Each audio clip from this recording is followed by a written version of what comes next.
Saya akan melanjutkan apa yang sudah kita bicarakan pada minggu yang lalu mengenai peperangan rohani. Secara khusus hari ini kita akan membahas mengenai senjatanya, senjata peperangan rohani. Ya, ada dua bagian saya buat. Pertama, mengenai prinsip senjata rohani secara keseluruhan. Lalu yang ke B nanti kita akan membahas bagaimana kita bisa mengenakan seluruh perlengkapan senjata Allah. Amin, saudara-saudara. Puji nama Tuhan. Yuk kita langsung masuk ke bagian A. Senjata peperangan rohani adalah senjata yang rohani dan ilahi. Ini sifatnya. Jadi senjata rohani, senjata peperangan rohani adalah senjata yang bersifat rohani dan ilahi. Bukan yang bersifat duniawi dan manusiawi. 2 Korintus 10 ayat 3 dan 4. Memang kami masih hidup di dunia, tetapi kami tidak berjuang secara duniawi. Amin, saudara. Kita memang masih hidup di dunia, tapi kita tidak berasal dari dunia. Kita berasal dari sorga. Jadi senjata peperangan kita seharusnya bukan yang duniawi. Kita tidak berjuang secara duniawi. Amin. Katakan sama-sama saya, kita tidak berjuang secara duniawi. Kasih tahu teman sebelahnya, kita tidak berjuang secara duniawi. Amin, saudara. Ayat 4, karena senjata kami dalam perjuangan bukanlah senjata duniawi, melainkan senjata yang diperlengkapi dengan kuasa Allah yang sanggup untuk meruntuhkan benteng-benteng. Artinya saudara, selama saudara masih terus memakai senjata-senjata duniawi, saudara nggak akan pernah bisa meruntuhkan benteng-benteng iblis dalam hidup saudara maupun dalam kehidupan orang lain. Ya, kita nggak bisa mengalahkan iblis dengan senjata-senjata duniawi, harus dengan senjata rohani. Peperangan rohani adalah peperangan antara roh manusia dengan roh jahat. Jadi namanya juga peperangan rohani. Ini peperangan antar roh manusia dengan roh jahat. Ya, peperangan antar roh. Karena itu senjatanya pun harus senjata rohani, bukan senjata duniawi atau bukan senjata alamiah. Ya. Kalau saudara diserang oleh orang lain, ingat perjuangan kita bukan melawan darah dan daging. Ya, bukan melawan manusia. Kita diserang dengan kata-kata yang mematikan. Kira-kira seperti itu. Nah, kita nggak boleh berjuang dengan senjata duniawi. Kita balas lagi dengan kata-kata yang lebih mematikan. Jadi dia duniawi, kita lebih duniawi gitu. Nah, jangan menjadi duniawi hanya karena kita diserang secara duniawi. Bisa bilang amin? Jadi jangan ikut-ikutan duniawi dengan orang-orang yang memakai senjata-senjata duniawi untuk menyerang kita. Lalu berikutnya hanya orang rohani yang dapat melakukan peperangan rohani dan menggunakan senjata-senjata rohani. Perhatikan, hanya orang rohani yang dapat melakukan peperangan rohani dan menggunakan senjata-senjata rohani. Jadi orang yang tidak rohani tidak bisa menggunakan senjata-senjata rohani. Kalau orang alamiah, ya dia hanya bisa menggunakan senjata-senjata alamiah dan duniawi. Jadi bagaimana orangnya, begitulah senjatanya. Kalau orangnya rohani, senjatanya ya rohani. Tapi kalau orangnya duniawi, senjatanya ya duniawi. Kalau orangnya alamiah, senjatanya juga alamiah. Jadi soal peperangan rohani, ini hanya bisa dikerjakan, dilakukan oleh orang-orang rohani. Makanya kalau ada orang Kristen yang berkata, apaan sih dikit-dikit iblis, dikit-dikit iblis? Apaan sih dikit-dikit perang, dikit-dikit perang? Nah, kenali, ini bukan orang rohani. Jadi nggak mengerti tentang peperangan rohani. Ya saudara, dia pasti belum rohani karena tidak mengenali tipu muslihat iblis yang licik itu, yang selalu ingin menjatuhkan kita dan menjauhkan kita dari Tuhan. Berikutnya, orang rohani adalah orang yang dalam kehidupan sehari-harinya bertindak menurut roh, bukan cuma rajin ibadah. Jadi ada orang yang rajin ibadah, rajin berdoa, rajin baca Alkitab, rajin pelayanan, tapi tetap tidak rohani. Mengapa? Karena dia tidak bertindak menurut roh. Bisa nggak orang berdoa tidak menurut roh? Bisa. Bisa nggak orang pelayanan tidak menurut roh? Bisa. Bisa nggak orang baca Alkitab tidak menurut roh? Bisa. Bisa nggak orang beribadah tidak menurut roh? Bisa. Orang rohani tidak ditentukan oleh aktivitas yang ia lakukan, tapi oleh organ apa yang ia pakai untuk melakukan aktivitas tersebut. Aktivitasnya boleh rohani, tapi kalau dia memakai organ jiwa untuk melakukan aktivitas rohaninya, maka ini bukan orang rohani. Kegiatannya memang rohani, tapi orangnya jiwani. Karena dia memakai organ jiwa, bukan organ roh. Jelas ya saudara ya? Jadi, apakah kita rohani atau tidak, tidak ditentukan oleh aktivitas yang kita lakukan. Ya, jadi orang rohani sekali lagi tidak ditentukan oleh apa yang dia kerjakan, tapi oleh organ apa yang dia pakai untuk mengerjakan pekerjaan itu. Jadi banyak orang bukan orang rohani, tapi aktivitasnya rohani. Nih semua saudara kan ibadah nih di sini. Ini aktivitasnya rohani kan. Tapi kalau saudara beribadah dengan jiwa saudara, tidak menggunakan roh saudara, saudara memimpin pujian. Ya. Kukalahkan musuh dengan hayat Kristus gitu kan. Tapi saudara nyanyi cuma dengan pikiran, itu pun pikirannya sambil melayang-layang di udara. Rohnya tidak digunakan, maka aktivitasnya rohani, tapi orangnya tidak rohani. Orangnya jiwani. Jadi orang itu ditentukan oleh organ apa yang dia pakai.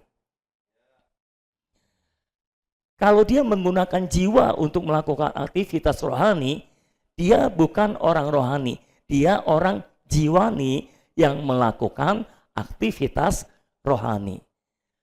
Tapi kalaupun dia tidak melakukan aktivitas rohani, katakanlah dia pergi bekerja, tapi ketika bekerja dia menggunakan rohnya. Ini orang rohani. Aktivitasnya mungkin tidak rohani, bukan rohani, tapi organ yang dia pakai adalah rohnya. Ini namanya orang rohani.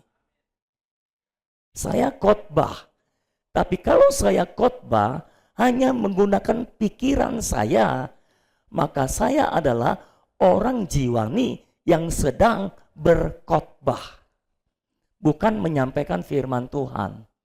Karena orang jiwani tidak bisa menyampaikan firman Tuhan. Dia cuma bisa berkhotbah. Ya. Jadi kalaupun kita melakukan khotbah, itu harus dilakukan dengan menggunakan organ roh kita. Kalau kita khotbah dengan pikiran kita, ya itu kita orang jiwani yang sedang berkhotbah, bukan menyampaikan firman Tuhan. Tapi kalau kita menyampaikan firman Tuhan, menggunakan organ roh kita, maka saya percaya kita menyalurkan hayat ilahi kepada orang banyak. Amin, saudara-saudara. Jadi kita harus melatih diri kita untuk menjadi orang rohani, bukan orang jiwani. Orang jiwani adalah orang yang selalu menggunakan organ jiwanya. Apa-apa pakai pikiran, memutuskan apa-apa pakai pertimbangan pikiran. Kalau pertimbangan pikirannya masuk, ini Tuhan. Diklaimnya sebagai Tuhan karena pertimbangannya masuk. Tapi kalau pertimbangannya kurang masuk, ini bukan Tuhan. Apalagi kalau ada titik-titik terang. Orang jiwani selalu membutuhkan tanda. Tapi orang rohani tidak membutuhkan tanda. Karena dia bergerak dengan rohnya, dia bergerak di dalam rohnya. Roh itu jelas, tidak membutuhkan tanda. Tapi kalau pikiran tidak jelas, makanya dia membutuhkan tanda. Orang yang selalu bergerak berdasarkan perasaannya. Ya, ada berita sedih dia nangis, ada berita senang dia lompat-lompatan. Ya. Kalau naik gaji dia lompat, kalau turun gaji dia turun, saudara. Jadi dia sesuai dengan keadaan lingkungannya, perasaannya. Nah, ini bukan orang rohani. Orang rohani itu keadaannya mau apapun dia tetap teguh, tenang. Di tengah badai dia bisa tetap tenang. Tuhan Yesus ada di tengah badai, di perahu. Murid-murid kebingungan karena badainya dan airnya mulai masuk perahu. Tuhan Yesus ngapain? Tidur. Jadi kalau saudara ada badai nggak bisa tidur, orang jiwani. Karena badainya dipikirin terus kan. Tapi orang rohani di tengah badai pun dia bisa tidur. Tolong perhatikan, saya bilang di tengah badai dia bisa tidur, bukan di tengah khotbah.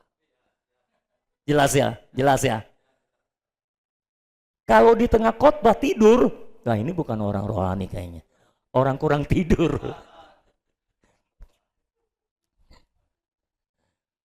Makanya kalau mau ibadah harus cukup tidur. Supaya tidak tidur di tengah khotbah. Kalau saudara biasa tidur di tengah khotbah, kemungkinan besar saudara tidak bisa tidur di tengah badai. Selamat siang semuanya. Sudah bangun? Oh, sudah. Ya, kalau saudara sukanya tidur di tengah khotbah, biasanya saudara tidak bisa tidur di tengah badai. Jadi saudara pilih mau tidur di tengah badai atau di tengah khotbah. Amin. Puji Tuhan ada satu orang yang memilih. Jadi itulah orang yang rohani. Sekarang mari kita melihat seluruh perlengkapan senjata Allah yang harus kita kenakan. Efesus 6 ayat 10, 18a. Efesus 6 ayat 10 sampai 18a. Akhirnya hendaklah kamu kuat di dalam Tuhan, di dalam kekuatan kuasanya. Kita sudah bahas minggu yang lalu kan, peperangan rohani hanya bisa dilakukan di dalam Tuhan, tidak bisa dilakukan di dalam diri kita sendiri. Kalau kita melakukannya dalam diri kita sendiri, kita pasti kalah. Tapi kalau melakukan di dalam Tuhan, di dalam kekuatan kuasanya, ini adalah kuasa kebangkitan, maka kita bisa mengalahkan musuh.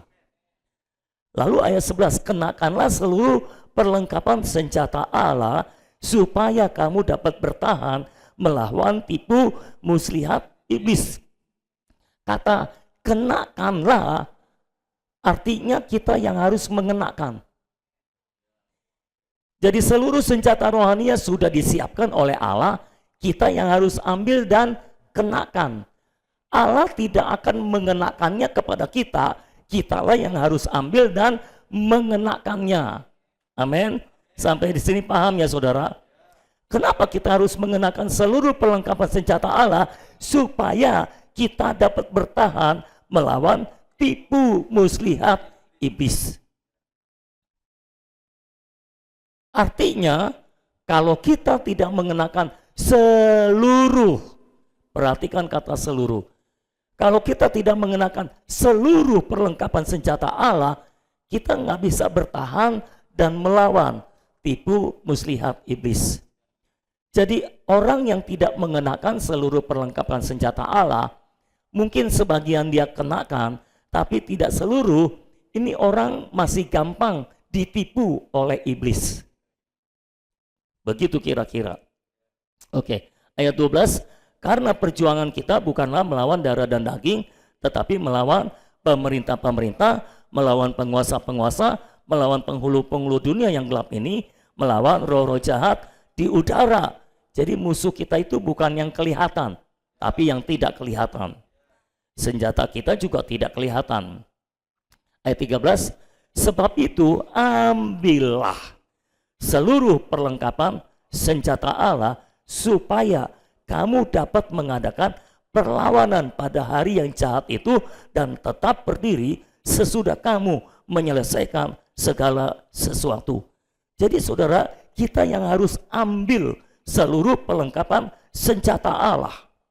Kalau kita tidak ambil dan kenakan, kita tidak bisa mengadakan perlawanan pada hari yang jahat itu. Hari yang jahat itu apa? Hari di mana si jahat menyerang kita dengan kejahatannya, dengan tipu muslihatnya. Dan kalau kita kenakan seluruh perlengkapan senjata Allah, maka kita bisa tetap berdiri sesudah kita menyelesaikan segala sesuatu. Artinya musuhnya kalah, kita tetap berdiri. Jangan musuhnya KO, kita ikut-ikutan KO. Oke, ayat 14. Jadi berdirilah tegap. Ini mulai daftar senjata Allah. Berdirilah tegap, berikat pinggangkan kebenaran, dan berbaju sirahkan keadilan. Untuk mengenakan seluruh perlengkapan senjata Allah, kita harus berdiri tegap. Dan untuk berdiri tegap, kita harus mengenakan ikat pinggang kebenaran. Kalau saudara nggak pakai ikat pinggang, saudara susah berdiri tegak. Saya pakai ikat pinggang nih, makanya saya bisa berdiri tegap. Kalau seandainya saya nggak pakai ikat pinggang, celana saya kedodoran, susah untuk berdiri tegap, saudara. Harus menjagai celana supaya tidak turun gitu kira-kira. Ya, berikat pinggangkan kebenaran. Jadi senjata rohani yang pertama adalah kebenaran. Sama-sama kebenaran. Dipakai sebagai ikat pinggang. Lalu yang kedua, berbaju sirahkan keadilan. Apa yang kedua? Keadilan. Dipakai sebagai baju sirah. Lalu kakimu berkasutkan kerelaan untuk memberitakan Injil damai sejahtera. Jadi yang keberapa? Ketiga, Injil damai sejahtera. Ini terjemahannya agak kurang tepat, nanti kita akan bahas. Ayat 16, dalam segala keadaan pergunakanlah perisai iman. Iman digunakan sebagai perisai. Sebab dengan perisai itu kamu akan dapat memadamkan semua panah api dari si jahat. Dan terimalah ketopong keselamatan dan pedang roh. Keselamatan dipakai sebagai ketopong menutupi kepala. Dan pedang roh yaitu firman Allah. Ini satu-satunya senjata untuk menyerang. Dalam segala doa dan permohonan, berdoalah setiap waktu di dalam roh dan berjaga-jagalah di dalam doamu itu dengan permohonan yang tak putus-putusnya untuk segala orang kudus. Ini doa. Jadi coba kita rangkum seluruh perlengkapan senjata Allah. Yang pertama adalah kebenaran. Kedua, keadilan. Ketiga, Injil damai sejahtera. Keempat, perisai iman. Kelima, keselamatan. Dipakai sebagai ketopong. Keenam, pedang roh, firman Allah. 7, doa. Jelas semua? Ada 7 dan kita akan membahasnya satu persatu hari ini. Catatannya adalah peperangan ini adalah peperangan yang korporat, bukan individual. Itu sebabnya seluruh senjatanya juga senjata korporat. Kayak gitu. Nanti saya jelaskan mengapa peperangannya korporat. Ya, artinya kita bisa saling melindungi dan kita kalau nggak punya satu senjata, tapi saudara kita yang lain punya senjata itu, kita bisa pakai senjata dari dia. Dia membantu kita menggunakan senjata itu. Namanya peperangan korporat. Peperangan rohani tidak bisa dilakukan secara individual. Ya, harus dilakukan secara korporat. Jarang ada orang Kristen yang memiliki seluruh perlengkapan senjata Allah ini. Biasanya nggak memiliki seluruhnya. Ada kalau sudah bertumbuh terus dan saling bersekutu, akhirnya tadinya senjata kita nggak punya, kita jadi punya. Kayak gitu. Ya. Oke, kita mulai satu persatu ya. Pertama, ikat pinggang kebenaran, ayat 14. Jadi berdirilah tegap, berikat pinggangkan kebenaran dan berbaju sirahkan keadilan. Ikat pinggang kebenaran. Perlu saudara pahami bahwa ikat pinggang adalah untuk mengikat. Iya. Jelas ya saudara? Ini saudara harus tangkap dengan baik nih. Nggak bisa ditangkap oleh orang yang tidur. Ikat pinggang adalah untuk mengikat. Sekali lagi, ikat pinggang adalah untuk mengikat. Ya. Ini sederhana tapi dalam nih saudara. Ikat pinggang adalah untuk mengikat. Artinya hidup kita ini harus diikat oleh kebenaran. Ya. Itu sebabnya dipakai sebagai ikat pinggang kebenaran. Hidup kita harus diikat, dibatasi oleh kebenaran. Tidak boleh menyimpang dari prinsip kebenaran. Kebenaran harus menjadi ikat pinggang kita. Amin. Ikat pinggang harus menjadi kebenaran harus menjadi ikat pinggang kita. Seluruh hidup kita harus diikat, dibatasi oleh kebenaran, saudara-saudara. Apa itu kebenaran? Firman adalah kebenaran. Kristus adalah kebenaran. Kristus harus menjadi ruang lingkup hidup kita. Artinya batasannya adalah firman, batasannya adalah Kristus. Ya saudara.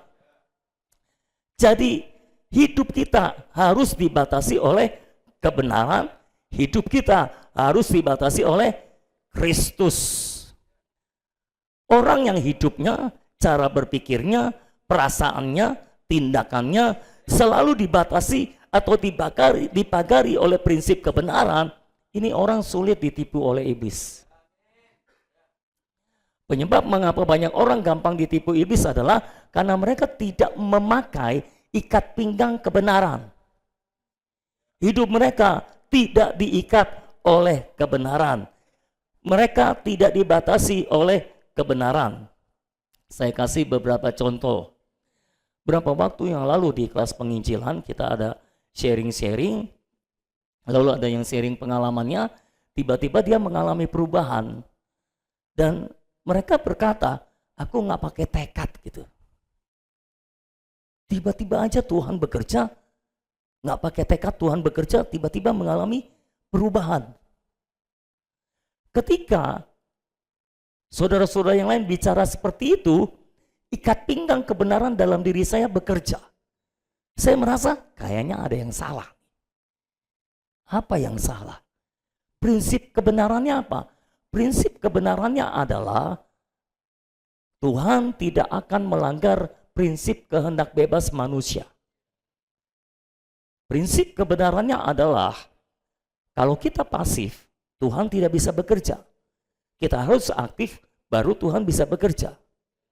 Kalau kita pasif, yang bekerja pasti bukan roh Tuhan, tapi iblis, roh jahat. Nah kalau ini adalah pekerjaan roh Tuhan, harusnya tekadnya terlibat. Nggak mungkin pasif. Nah, iya kan? Lalu saya ajukan pertanyaan, mungkinkah kita tidak menggunakan tekad kita? Baru mereka berpikir dan mengatakan, iya tidak mungkin. Harusnya kita menggunakan tekad kita. Cuma permasalahannya, di mana kita menggunakan tekad kita, kan gitu kan? Lalu saya berkata, ketika kita memilih untuk menerima firman Tuhan, itu kita menggunakan tekad kita. Karena kita memilih untuk menerima apa yang Tuhan katakan, maka Tuhan bisa bekerja. Tuhan memiliki tumpuan untuk bekerja karena sudah dapat permission-nya. Sudah dapat izinnya dari kita untuk dia bekerja. Kalau kita tidak menggunakan tekad, kita diam aja, nggak memilih apa yang Tuhan katakan, maka Tuhan tidak bisa bekerja. Jadi prinsipnya seperti itu. Bisakah saudara bayangkan, kalau saudara kalau waktu itu ikat pinggang kebenaran tidak bekerja, lalu semua orang di dalam persekutuan itu mulai memiliki prinsip, kita tidak perlu menggunakan tekad kita, Tuhan akan bekerja. Nah, bisa bayangkan akibatnya? Apa yang akan terjadi?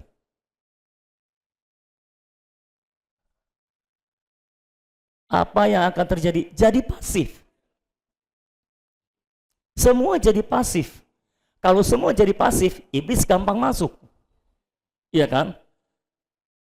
Jadi ikat pinggang kebenaran bisa menyelamatkan kita dari tipu muslihat iblis. Nah, ketika saya sampaikan prinsip kebenaran itu, yang lain terima kan? Yang lain mungkin tadinya tidak memiliki ikat pinggang kebenaran itu.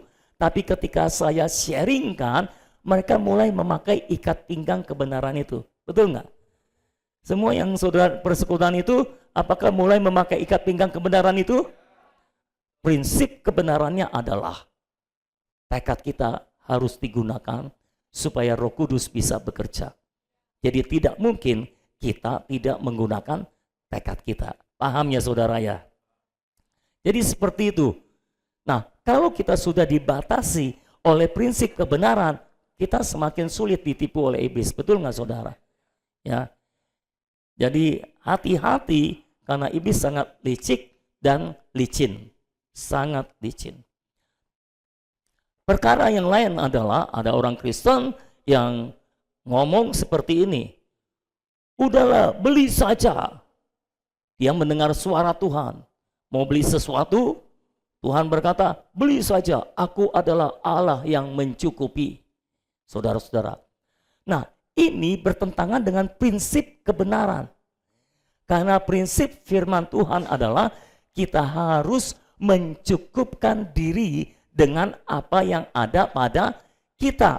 Itu prinsip kebenaran. Itu harus jadi ikat pinggang kita. Kita harus diikat oleh kebenaran. Karena kalau tidak, iblis dengan mudah menipu kita. Ya kan? Kalau dia terima, karena dia percaya ini suara Tuhan, beli. Hasilnya apa? Nggak bisa bayar, tapi kan udah dibeli. Hasilnya apa? Banyak utang. Ditipu oleh iblis melalui kebenaran-kebenaran palsu. Ingat, yang kita lawan sebetulnya bukan iblisnya. Iblis mah nggak kuat-kuat banget, dia sudah dikalahkan. Ya, seluruh senjatanya sudah dilucuti. Tersisa satu, tipu daya. Tapi menghadapi satu senjata iblis ini aja, ini orang Kristen kalah melulu, saudara. Kenapa? Ketipu terus. Dikocek oleh iblis terus. Ya. Tadinya pengertian yang gini, dikocek lagi. Oh, ternyata begini. Dikocek lagi. Oh, ternyata begitu.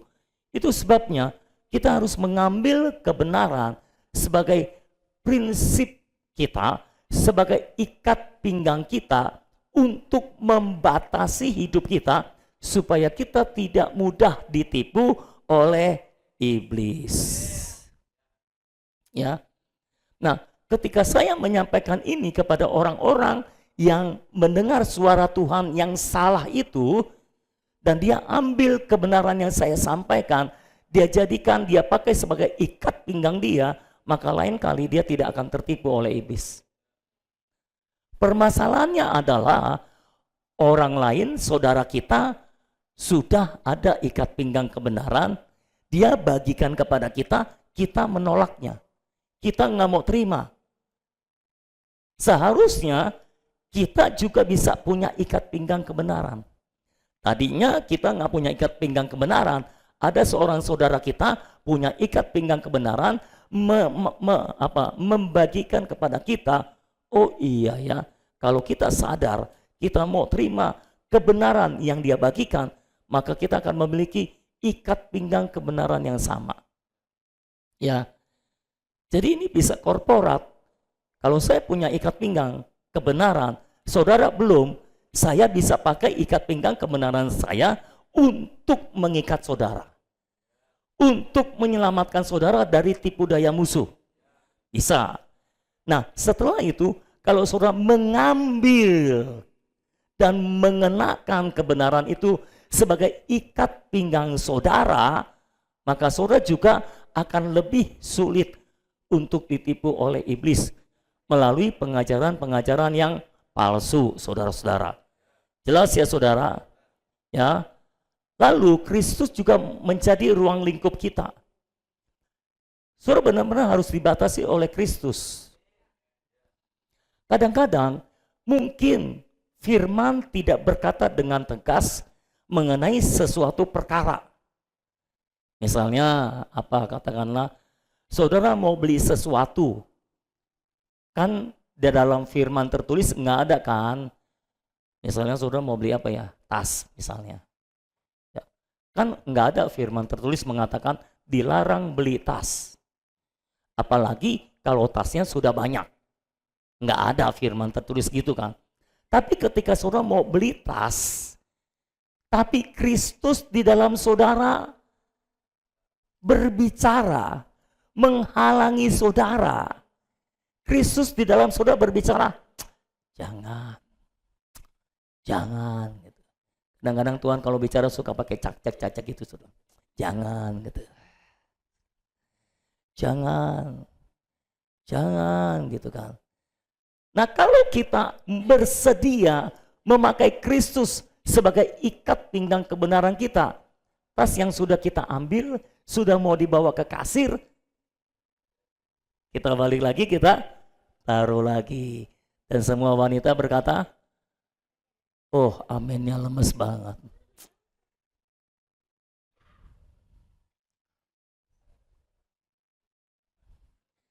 Khususnya ibu-ibu kalau belanja ke mall, saudara harus memakai Kristus sebagai ikat pinggang kebenaran. Ya, saya mengerti mengapa kamu begitu. Karena seringkali kalau istri kita pergi ke toko, kita yang tegang kan. Tapi itu bagus, kita jadi banyak doa. Oh Tuhan Yesus. Ya, doa di motor, doa peperangan. Oh Tuhan Yesus. Tolong jagai istriku Tuhan. Oh Tuhan Yesus. Tolong jagai mata istriku Tuhan. Tutup matanya. Ya. Jadi kalau saudara mengambil Kristus sebagai ruang lingkup hidup saudara, kalau Tuhan bilang jangan, saudara nggak jadi beli kan? Percaya saya, kalau saudara selalu mengikuti Kristus, menjadikan Kristus sebagai ruang lingkup saudara, uang saudara banyak diselamatkan. Karena banyak yang kita mau beli, seringkali di dalam kita berkata, jangan. Saudara ngalami yang sama nggak sih? Ya. Jarang kan kalau kita mau beli, lanjutkan, teruskan, aku mencukupi. Itu bohong. Ya saudara. Jadi Kristus harus menjadi batasan hidup kita, ruang lingkup hidup kita. Kita boleh bergerak di dalam Kristus. Nggak boleh keluar ruang lingkup Kristus. Betul ya saudara? Ikat pinggang adalah ruang lingkup hidup kita. Ini adalah kebenaran yang kita pakai sebagai ikat pinggang kita. Inilah yang membuat kita bisa berdiri tegap di hadapan musuh kita. Musuh mau nipu kayak apapun, kita memakai kebenaran sebagai ikat pinggang kita, kita tidak bisa ditipu oleh iblis. Ya, semakin ke sini, semakin kita mengenal prinsip kebenaran, semakin kita mengambil kebenaran sebagai ikat pinggang kita, kita semakin sulit ditipu oleh iblis. Betul ya saudara? Yang kedua adalah baju zirah keadilan. Kan berikat pinggangkan kebenaran, berbaju zirahkan keadilan. Jadi keadilan dikenakan sebagai baju zirah untuk menutupi dada. Baju zirah itu di sini untuk menutupi dada. Artinya untuk melindungi hati nurani kita dari celaan dan intimidasi musuh. Ya. Orang yang banyak mengalami atau orang yang gampang didakwa atau diintimidasi musuh, ini adalah orang yang tidak mengambil keadilan sebagai baju zirahnya yang menutupi hati nuraninya. Apa itu keadilan? Kristus adalah keadilan kita. Jadi semakin kita memperhidupkan Kristus, semakin kita bisa bersikap adil terhadap semua orang. Ya. Dan semakin kita bersikap adil, iblis akan semakin sulit menyerang untuk mendakwa kita, untuk mengintimidasi kita. Kenapa? Hati nurani kita terlindung oleh baju zirah keadilan. Penyebab mengapa banyak orang Kristen masih gampang diintimidasi oleh musuh adalah karena dia banyak melakukan ketidakadilan. Jadi hati nuraninya banyak tertuduh. Dia banyak bersalah di hadapan manusia, di hadapan Tuhan. Dia tidak melakukan keadilan. Apa itu melakukan keadilan? Ada beberapa yang saya tulis di situ. Berlaku adil bukanlah memperlakukan semua orang secara sama rata, melainkan memperlakukan tiap-tiap orang pada tempatnya atau sesuai dengan porsinya. Allah itu adil. Itu sebabnya ia memperlakukan orang sesuai dengan hatinya dan perbuatannya. Yeremia 17 ayat 10. Aku Tuhan yang menyelidiki hati, yang menguji batin untuk memberi balasan kepada setiap orang setimpal dengan tingkah langkahnya, setimpal dengan hasil perbuatannya. Saudara bisa bilang semua yang saudara lakukan itu benar, tapi Tuhanlah yang menguji hati. Tuhanlah yang menyelidiki hati. Tuhanlah yang menguji batin. Dan Tuhan membalaskan kepada setiap orang sesuai dengan hatinya, sesuai dengan perbuatannya. Jadi tolong perhatikan, bukan cuma sesuai dengan perbuatannya, tapi juga sesuai dengan hatinya. Kadang-kadang orang bisa sekali-sekali perbuatannya salah tapi hatinya benar. Bisa. Mungkin bisa sebaliknya juga. Ini sekali-sekali ya, tidak umum, tapi sekali-sekali bisa terjadi. Karena ketidaktahuan, bisa saja dia berbuat salah, tapi sebetulnya hatinya benar. Ya, contoh, saudara pernah dengar ada seorang anak, jadi bapaknya baru beli mobil baru, saudara. Baru beli mobil baru, wah senang semua, anak-anaknya juga senang. Anaknya belum terlalu besar ya nggak terlalu kecil juga. Dan sekali waktu dia melihat papanya pulang mobilnya kotor. Jadi dia punya hati, wah ini mobil baru harus dijaga kebersihannya. Aku cuci tanpa setahu papanya dia cuci. Dia siram sabun, dia siram air, lalu dia cari sikat untuk sikat mobil itu. Yang ada waktu itu di situ adalah sikat kawat. Jadi dia sikatin mobilnya untuk membersihkannya dengan sikat kawat. Hasilnya adalah mobilnya pada baret kan jadinya, saudara kan. Nah ini perbuatannya salah tapi hatinya benar. Jelas ya saudara. Ketika bapaknya lihat mobilnya dan anaknya mengaku dan dia berkata, aku maksudnya mau bersihin mobilnya karena mobilnya kotor. Tapi aku nggak ngerti kalau bersihin mobil nggak boleh pakai sikat kawat. Ini kan karena ketidaktahuan ya saudara. Dan bapaknya mengetahui, memaklumi perbuatan itu karena dia melihat hatinya baik anaknya sebetulnya. Maksudnya baik. Kadang-kadang seperti itu. Nah, kalau manusia seringkali menghakimi orang berdasarkan perbuatannya yang kelihatan. Bukan berdasarkan hatinya. Tapi Tuhan berdasarkan perbuatan dicocokkan dengan hati. Kalau perbuatannya salah, hatinya salah, akan dihukum oleh Tuhan. Tapi kalau perbuatannya salah, hatinya benar, diampuni oleh Tuhan. Kira-kira seperti itu kan? Tapi kalau kita manusia, kita nggak melihat hati orang kan. Kita cuma lihat perbuatannya, gitu kan. Kita langsung hakimi berdasarkan perbuatannya, kita langsung hukum berdasarkan perbuatannya. Ya, katakanlah misalnya kita di kantor, ada karyawan kita misalnya yang berbuat salah, tanpa melihat hatinya, kita hukum karena perbuatannya salah. Seperti itu. Nah, hukum yang ada di dunia ini selalu menghukum berdasarkan perbuatan, bukan berdasarkan hati. Tapi Tuhan kita menghukum berdasarkan perbuatan dan hati. Karena Dia adalah Tuhan yang menyelidiki hati. Tuhan yang menguji batin. Dia memberikan balasan setimpal dengan tingkah langkah manusia, setimpal dengan hasil perbuatannya. Hasil perbuatan itu yang di luar, hati yang di dalam, saudara-saudara, motivasinya. Jadi berlaku adil bukan memperlakukan semua orang sama. Kadang-kadang kita memperlakukan orang dari sudut kita sendiri. Misalnya, kita suka handuk. Kalau ada teman kita ulang tahun, kita kasih handuk semua. Tukar kado, kita kasih handuk juga.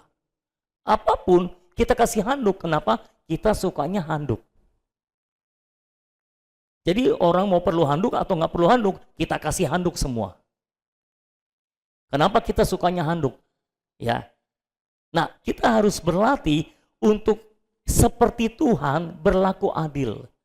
Bukan hanya mengenali perbuatan orang, tapi juga mengenali hati orang. Gitu ya saudara. Kadang-kadang orang hatinya baik, tapi ngomongnya masih jahat karena ketidaktahuan. Kecuali kalau dia tahu. Nah nanti Tuhan akan cocokkan hasil perbuatannya dengan hatinya gimana. Tuhan tidak hanya melihat hasil perbuatannya, Tuhan lihat hatinya. Ini namanya adil. Kita harus belajar seperti Tuhan.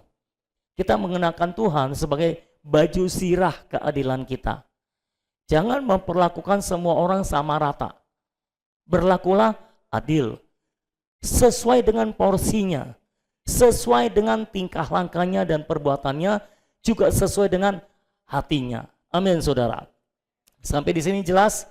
Berikutnya yang B, berlaku adil artinya kita memberikan kepada orang apa yang berhak diterimanya. Jadi menurut Alkitab, berlaku adil artinya kita memberikan kepada orang apa yang berhak diterimanya. Coba baca Roma 13 ayat 7. Roma 13 ayat 7. Sama-sama. Bayarlah kepada semua orang apa yang harus kamu bayar. Baca kepada orang yang berhak menerima pajak, cukai kepada orang yang berhak menerima cukai, rasa takut kepada orang yang berhak menerima rasa takut, hormat kepada orang yang berhak menerima rasa hormat. Jadi kita harus memberikan kepada orang apa yang berhak diterimanya. Ya. Misalnya katakanlah, anak harus menghormati orang tua. Orang tua berhak dihormati, apapun perbuatannya. Kalau kita tidak memberikan apa yang berhak diterimanya, kita tidak adil. Kita sedang melakukan ketidakadilan.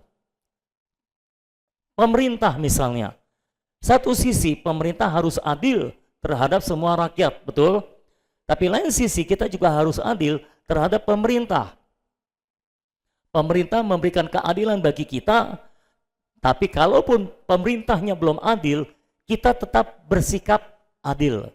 Sekali lagi, jangan bersikap tidak adil hanya karena orang lain memperlakukan kita tidak adil. Apakah jelas? Misalnya suami istri.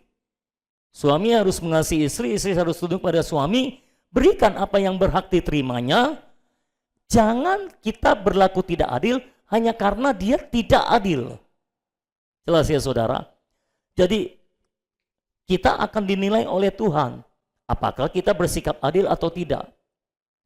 Ingat, semakin kita bersikap adil, iblis nggak punya celah untuk mengintimidasi kita. Tapi kalau kita bersikap tidak adil terhadap orang lain, iblis akan punya banyak celah untuk mengintimidasi kita, saudara-saudara, untuk menipu kita juga. Misalnya, tidak mengerjakan tanggung jawab kita sebagai orang tua, sebagai anak, sebagai suami, sebagai istri, itu juga bentuk sikap yang tidak adil. Kenapa? Karena kita tidak memberikan apa yang orang berhak untuk menerimanya. Ya, anak-anak berhak menerima kasih sayang kita, kebutuhannya dicukupi oleh kita, itu haknya anak. Kita harus memenuhi haknya anak sebagai orang tua. Kalau kita tidak bertanggung jawab untuk memenuhi hak-hak si anak, ya kita tidak adil. Jelas ya saudara? Jadi kalau kita menutup semua celah ini, iblis sangat sulit menipu kita.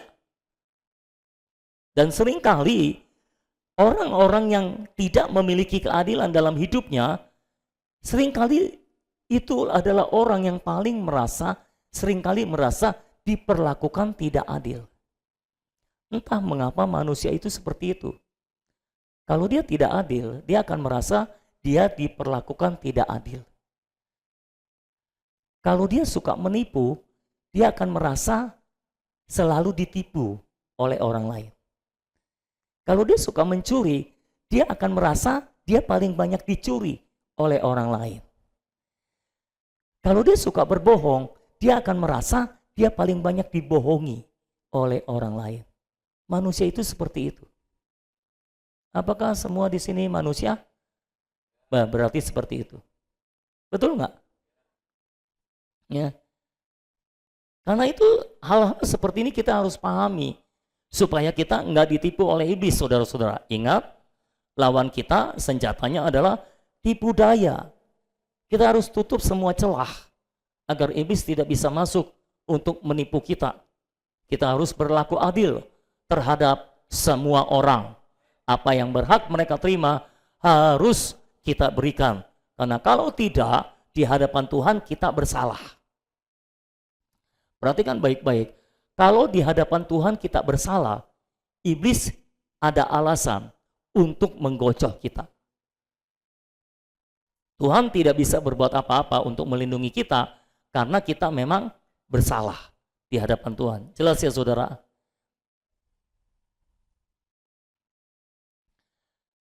Sepanjang yang saya tahu, semakin kita banyak berdoa, seharusnya kita mewarisi sifat adilnya Tuhan kan? Ya. Jadi kalau kita adalah orang yang banyak berdoa, seharusnya kita orang yang paling adil di dunia ini. Seperti Tuhan adalah adil. Kalau orang banyak berdoa, tapi dia tidak melakukan keadilan, menunjukkan doanya tidak tepat. Karena di mata Tuhan, saudara boleh berdoa, tapi kalau sehari-hari saudara melakukan ketidakadilan, Tuhan tidak berkenan. Dalam Yesaya 58 ayat 3-9, ini menarik saudara. Mereka berpuasa, tapi Tuhan tidak bergerak. Yesaya 58 mulai ayat 3-9, sama-sama ya. Mengapa kami berpuasa dan engkau tidak memperhatikannya juga? Ada loh, orang puasa tidak diperhatikan oleh Tuhan. Jadi maafkan saya, tidak semua puasa diperhatikan oleh Tuhan. Mengapa kami merendahkan diri dan engkau tidak mengindahkannya juga? Jadi tidak semua merendahkan diri diindahkan oleh Tuhan. Lalu Tuhan bilang gini, sesungguhnya pada hari puasamu engkau masih tetap mengurus urusanmu dan kamu mendesak-desak semua buruhmu. Nah ini tidak adil. Sesungguhnya kamu berpuasa sambil berpantah dan berkelahi serta memukul dengan tinju dengan tidak semena-mena. Tidak semena-mena artinya tidak adil. Oke? Dengan caramu berpuasa seperti sekarang ini, suaramu tidak akan didengar di tempat tinggi. Jadi jangan cuma puasa, bersikap adil sehari-hari. Sungguh-sungguh inikah berpuasa yang kukehendaki dan mengadakan hari merendahkan diri. Jika engkau menundukkan kepala seperti gelagah dan membentangkan kain karung dan abu sebagai lapik tidur, sungguh-sungguh itukah yang kau sebutkan berpuasa, mengadakan hari yang berkenan pada Tuhan? Bukan.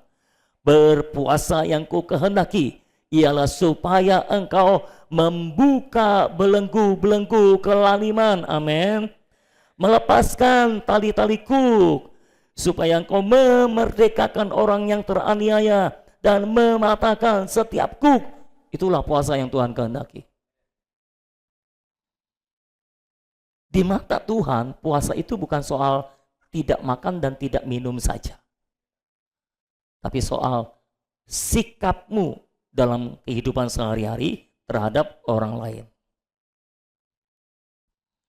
Lanjut ayat 7, supaya engkau memecah-mecah rotimu bagi orang yang lapar, dan membawa ke rumahmu orang miskin yang tak punya rumah. Dan apabila engkau melihat orang telanjang, supaya engkau memberi dia pakaian, dan tidak menyembunyikan diri terhadap saudaramu sendiri. Saudaranya perlu pertolongan, dia sembunyi. Pada waktu itulah terangmu akan mereka seperti fajar, dan lukamu akan pulih dengan segera.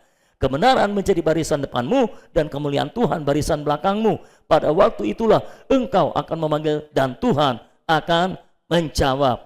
Engkau akan berteriak minta tolong, dan ia akan berkata, ini aku. Apabila engkau tidak lagi mengenakan kuk kepada sesamamu, dan tidak lagi menunjuk-nunjuk orang dengan jari dan memfitnah. Ya, jadi kalau saudara puasa, tapi mulutnya ngomongin orang, jelek-jelekin orang, memfitnah orang, puasamu tidak didengar oleh Tuhan. Jeritanmu tidak didengar oleh Tuhan. Saudara mau doa sebanyak apapun, tapi kalau dalam kehidupan sehari-hari saudara tidak adil, Tuhan tidak berkenan. Satu ayat lagi, Amsal 21 ayat 3. Amsal 21 ayat 3, sama-sama kita baca 2, 3. Melakukan kebenaran dan keadilan lebih dikenan Tuhan daripada korban. Perjanjian lama, ibadah itu membawa korban. Artinya, melakukan kebenaran dan keadilan lebih dikenan Tuhan daripada ibadah. Jadi kalau kita cuma ibadah, dan ibadah, doa dan doa, ya, puasa dan puasa, tapi kita tidak melakukan keadilan dan kebenaran, Tuhan tidak berkenan kepada kita. Yang dilihat itu bukan berapa banyak saudara berdoa, tapi kehidupan sehari-hari gimana? Kan semua dinilai dari hasil outputnya kan saudara. Kalau saudara berdoa dengan benar, saudara akan mewarisi sifat adilnya Tuhan. Makanya terhadap orang lain, saudara akan bersifat adil. Dan ingat, adil bukan memperlakukan semua orang sama rata. Ini orang jahat, nggak boleh dapat matahari. Nggak begitu saudara. Kita harus bersikap adil. Keadilan harus menjadi baju sirah kita. Kalau saudara setiap hari mengambil keadilan, mengenakannya sebagai baju sirah saudara, iblis sangat sulit menembus saudara. Iblis sangat sulit mengintimidasi saudara. Iblis sangat sulit menipu saudara. Karena saudara sudah bersikap adil terhadap semua orang, dan keadilan saudara selalu dibatasi oleh kebenaran Tuhan, bukan kebenaranmu sendiri. Jelas ya saudara-saudara? Inilah yang namanya baju sirah keadilan. Jadi ikat pinggang kebenaran, baju sirah kebenaran, baju sirah keadilan. Senjata peperangan rohani atau perlengkapan senjata Allah. Ini bukan perlengkapan senjata yang kita pakai cuma kalau kita mau perang. Tapi ini yang kita pakai sehari-hari. Kenapa? Karena musuh kita kan terus berkeliling mencari mangsa yang bisa ditelannya kan. Itu setiap hari saudara. Ingat, iblis tidak pernah libur. Iblis nggak pernah tidur. Iblis nggak pernah cuti. Iblis nggak pernah pulang cepat. Izin ada urusan keluarga, nggak pernah tuh saudara. Karena urusan iblis yang terpenting adalah menelan orang Kristen, menelan umat Tuhan. Jadi kita harus mengenakan ikat pinggang kebenaran, baju zirah keadilan. Sudah 2 senjata kita bahas, saudara masih oke? Siap? Oke. Bisa mengenakannya? Oke.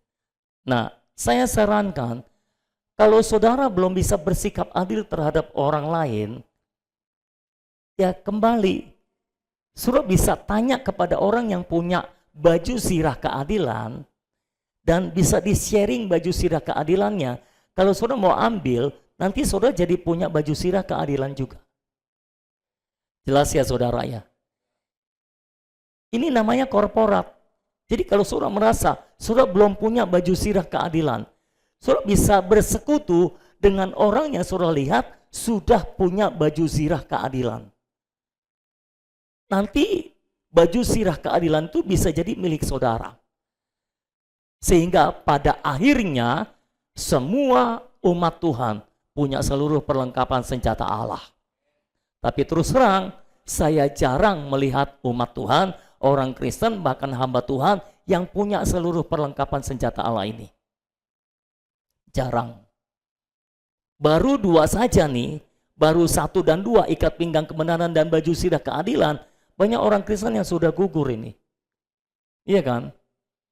Mereka nggak punya ikat pinggang kebenaran dan mereka nggak punya baju zirah keadilan. Mereka tidak mengambilnya dan tidak mengenakannya. Mereka suka-suka mereka. Kebenaran bukan kebenaran Tuhan, kebenaran mereka sendiri, dan mereka pertahankan kebenaran mereka sendiri. Walaupun kebenaran mereka sudah jelas-jelas bertentangan dengan apa yang tertulis, mereka tetap mempertahankan kebenaran mereka sendiri. Mengapa? Karena mereka berprinsip kebenaranku adalah kebenaran Tuhan. Nonsense. Kebenaran Tuhan yang harus jadi kebenaran kita. Bukan kebenaran kita dijadikan kebenaran Tuhan. Oke? Bisa kita lanjut? Semua oke? Yang ketiga, kasut Injil damai sejahtera. Saya mau membahas soal terjemahan dulu, saudara. Ayatnya berbunyi dalam terjemahan bahasa Indonesia, kakimu berkasutkan kerelaan untuk memberitakan Injil damai sejahtera. Bahasa Inggrisnya, and your feet shod with the preparation of the gospel of peace.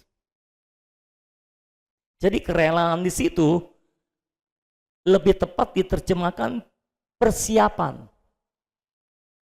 Persiapan Injil damai sejahtera. Jadi kakimu berkasutkan persiapan Injil damai sejahtera. Enggak ada kata memberitakan. Kata memberitakan di sini membuat pengertiannya jadi salah, jadi kabur.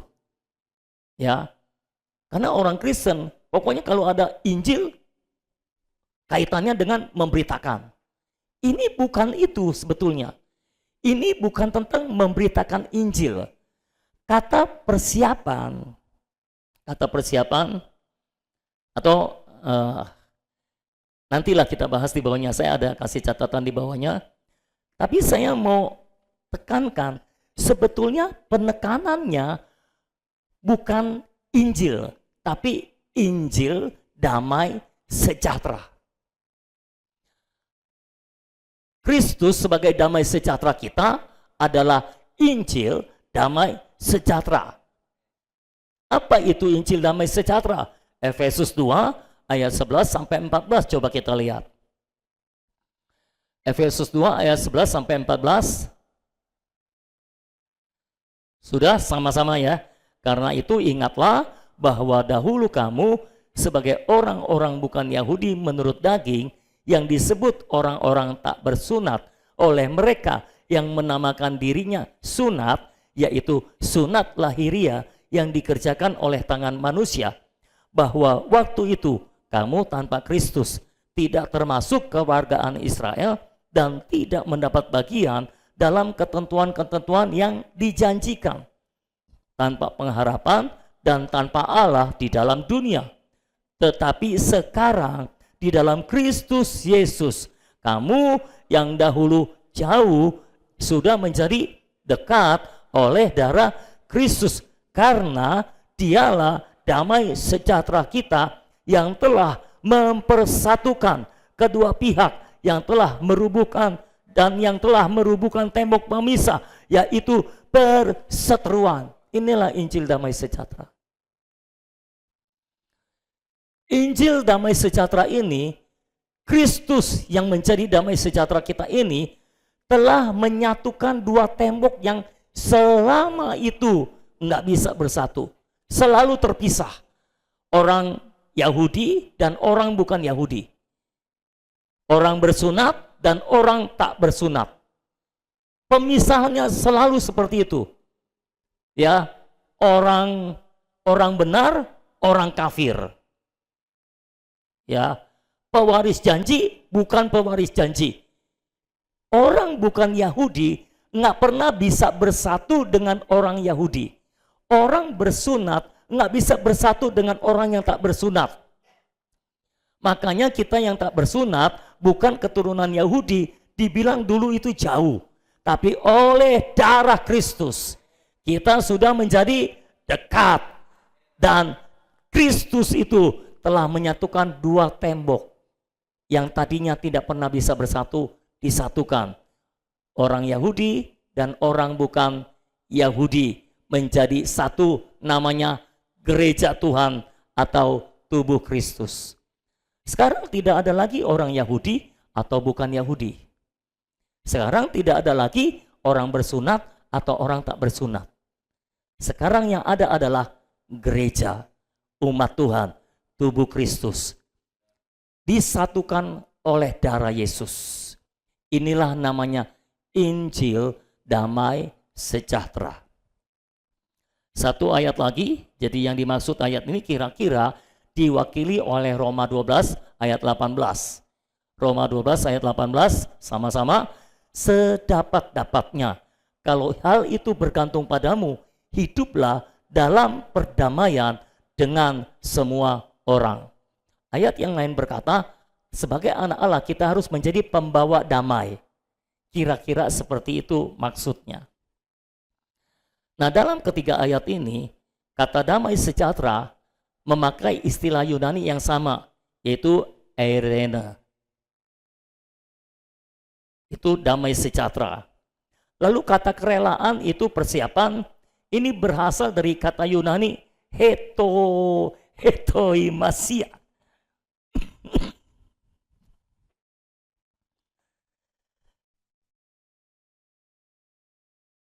Oh saudara nggak haleluya, saya batuk.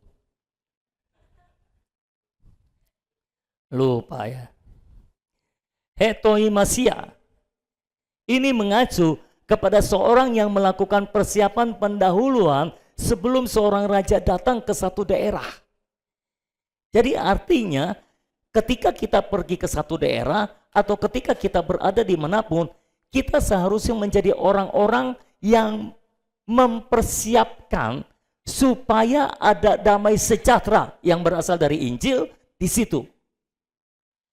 Seperti Tuhan Yesus mempersatukan dua tembok yang nggak pernah bisa disatukan. Seharusnya kita menjadi pembawa damai sejahtera. Seperti itu.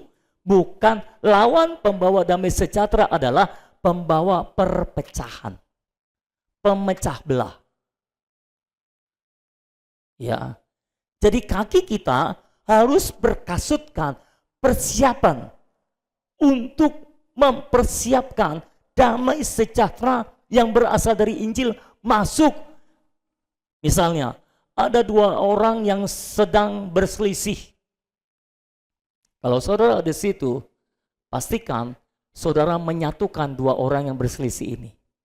Bukan malah memecah belah. Misalnya, ada orang datang kepada saudara, katakanlah si A. Jadi ini si A ini lawannya si B. Si A ngomong kepada saudara, kamu tahu nggak, si B itu, wow, dia jelek-jelekin si B gitu kan. Dia maki-maki si B gitu ya. Saudara jangan bilang gini, memang dia orangnya begitu. Memang nggak benar dia. Harus dihukum dia. Nah ini namanya memecah belah. Bukan membawa damai sejahtera. Kalau kakimu berkasutkan persiapan Injil damai sejahtera, ketika orang ngomong gitu kepada saudara, saudara mendamaikan mereka. Ya. Satu kali ada tuh saudara, orang yang datang pada saya, dia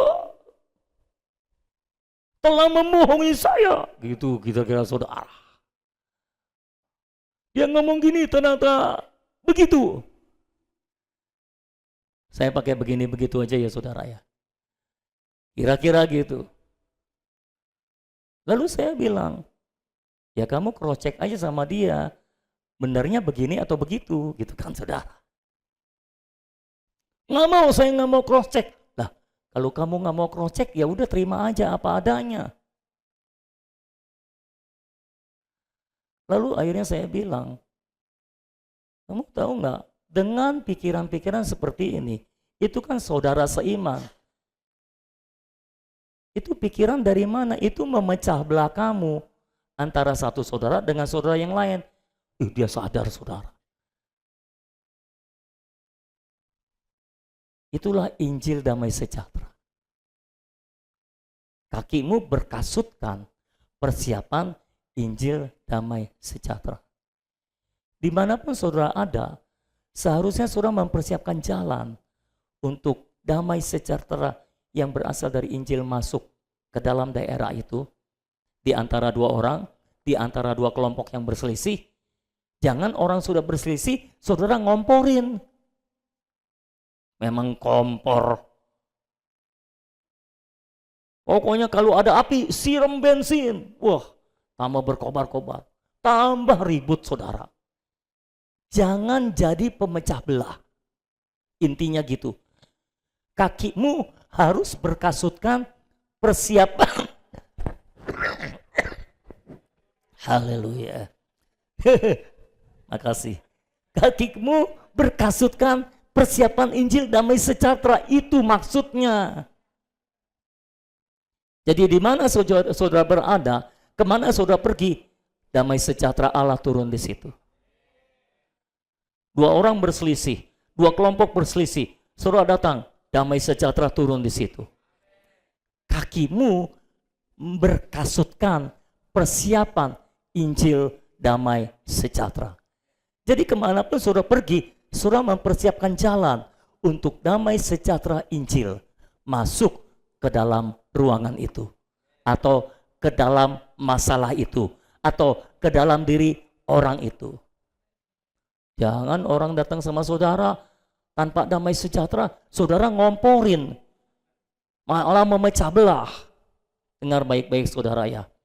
Kalau saudara adalah orang Kristen yang tepat, orang Kristen yang baik, saudara tidak akan menjadi pemecah belah bagi saudaramu.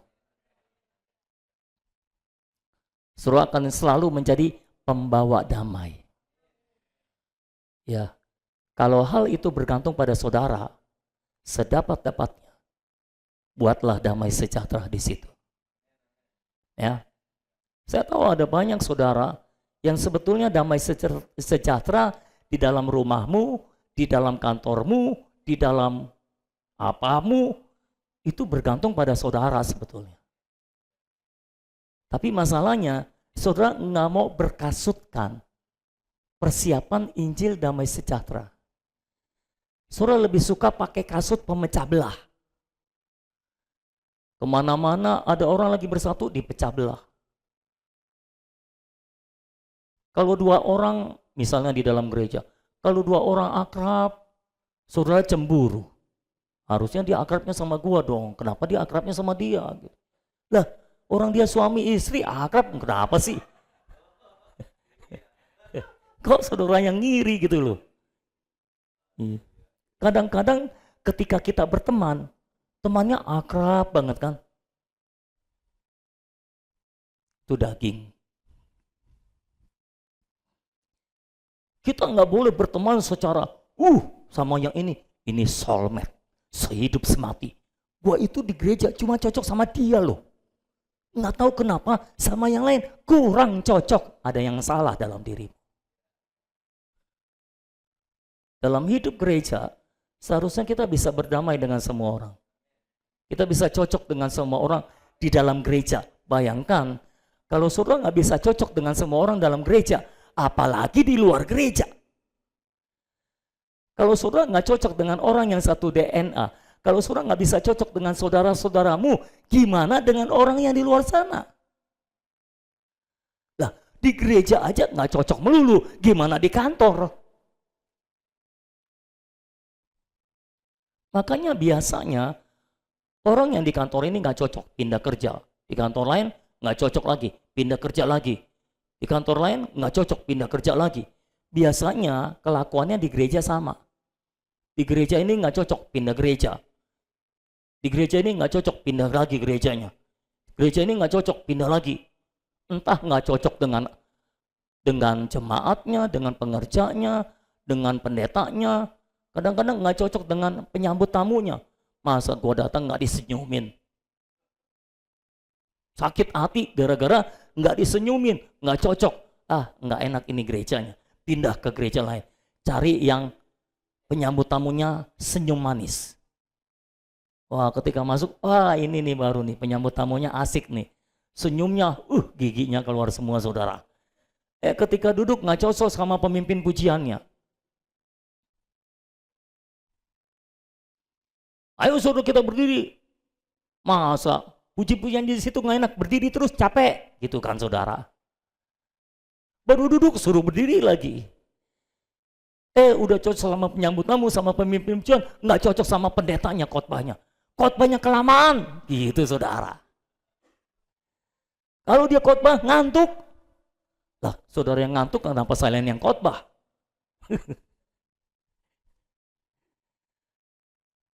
Harusnya kalau suruh ngantuk, yang khotbah ikut ngantuk dong. Jadi hetoimasia ini mengacu kepada seorang yang melakukan persiapan pendahuluan sebelum seorang raja datang ke satu daerah. Kalau saudara mau Kristus datang sebagai damai sejahtera ke satu tempat, saudara harus buka jalan di situ. Saudara harus berkasutkan persiapan Injil damai sejahtera supaya damai sejahtera masuk dalam rumah itu. Oke, perhatikan baik-baik, saudara bisa langsung praktekkan misalnya di rumah. Kalau itu bergantung padamu, sedapat-dapatnya hadirkan damai sejahtera di situ. Di rumah dulu deh. Iya kan?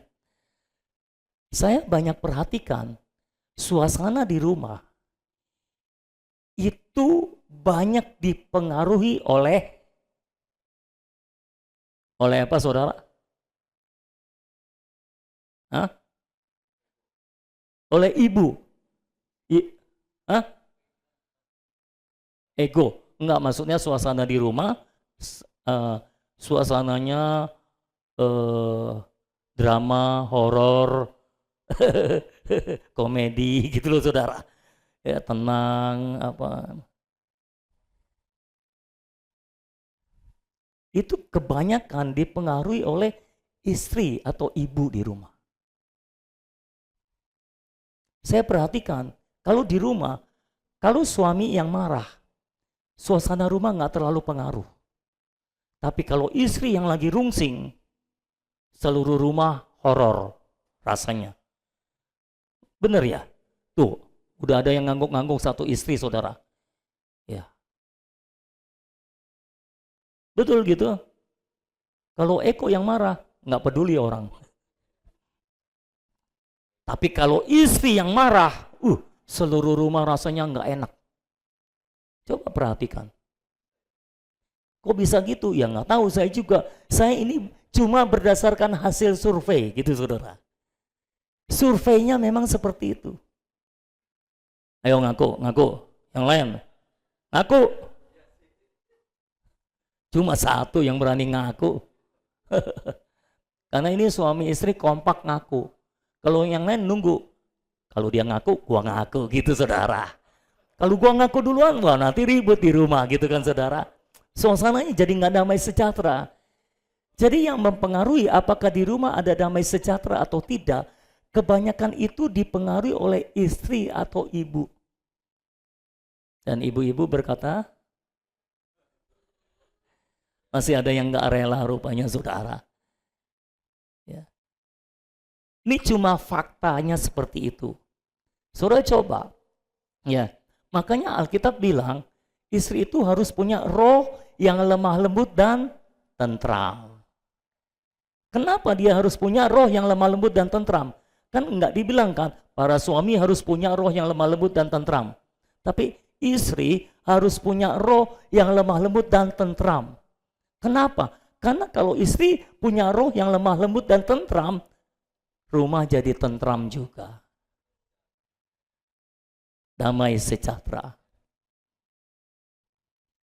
Ya oke lah, enggak tentu suami atau istri lah. Banyak masih menolak, enggak setuju. Daripada nanti ribut. Kadang suami, kadang istri, saudara.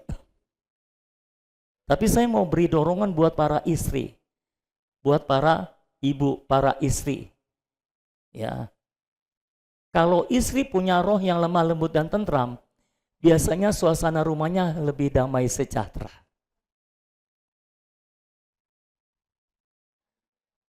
Suami juga nyaman ya. Pulang ke rumahnya mau buru-buru ya. Gitu. Kalau di rumah nggak damai sejahtera, pulang ke rumah kayak males pulang. Aduh, jemaat begini banyak yang jujur cuma satu, sayang.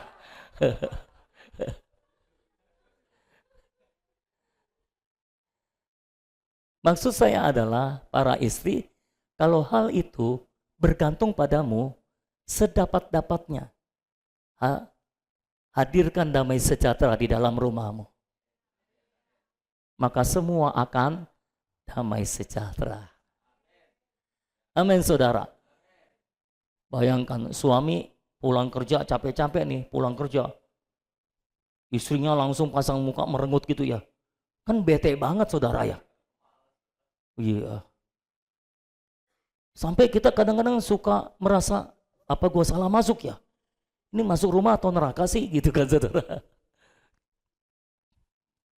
Tapi saya mendapati seperti itu. Jadi saya dorong, kalau hal itu sedapat-dapat, bergantung kepadamu sedapat-dapatnya.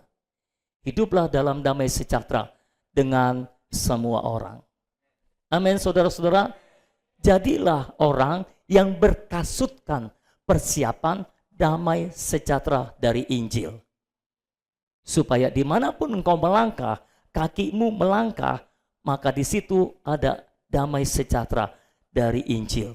Yaitu Kristus sendiri sebagai damai sejahtera kita termanifestasi lewat hidup kita. Amin, saudara.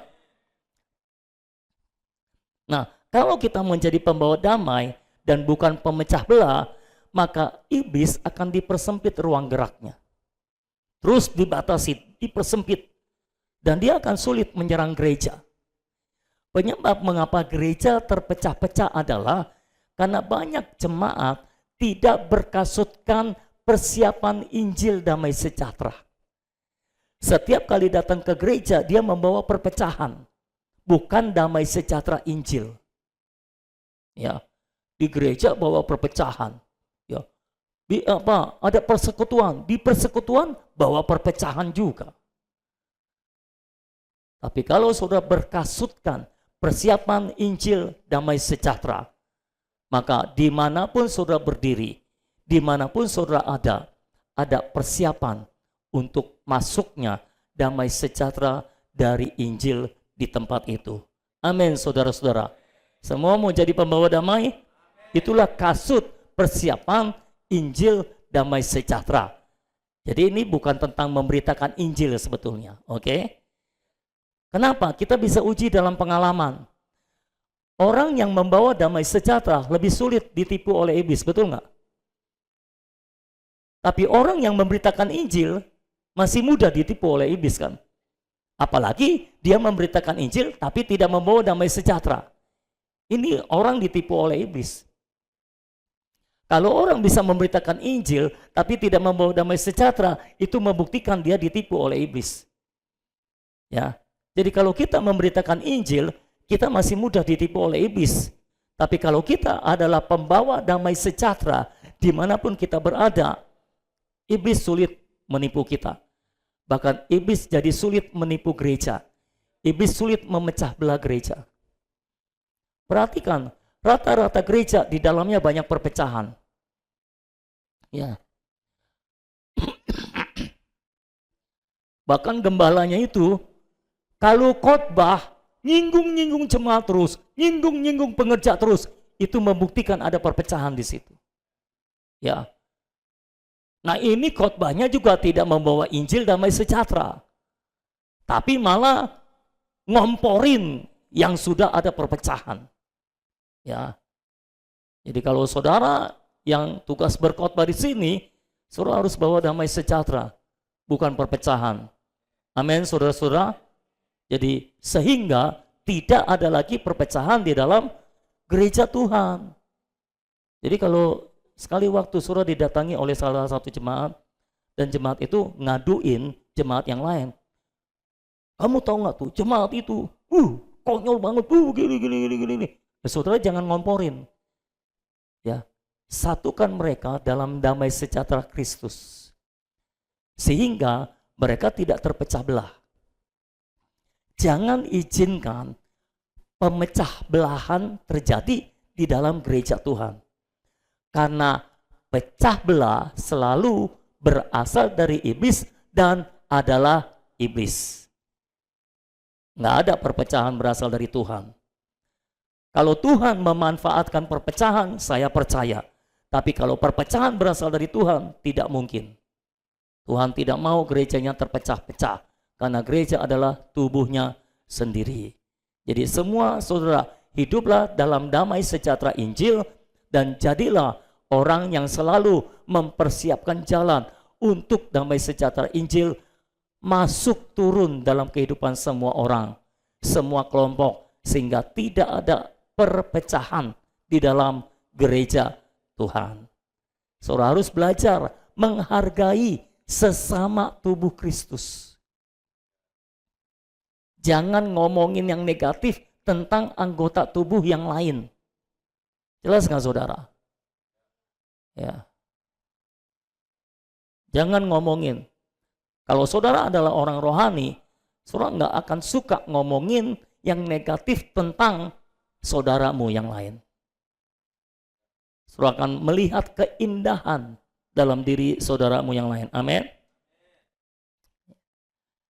Jadi perlu ada orang yang kakinya berkasutkan persiapan Injil damai sejahtera, supaya di dalam gereja tidak ada perpecahan. Amin, saudara.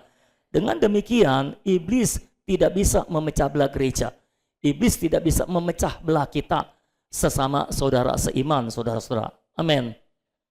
Nah, yang selanjutnya, yang keempat, kelima, dan keenam, ini berhubungan.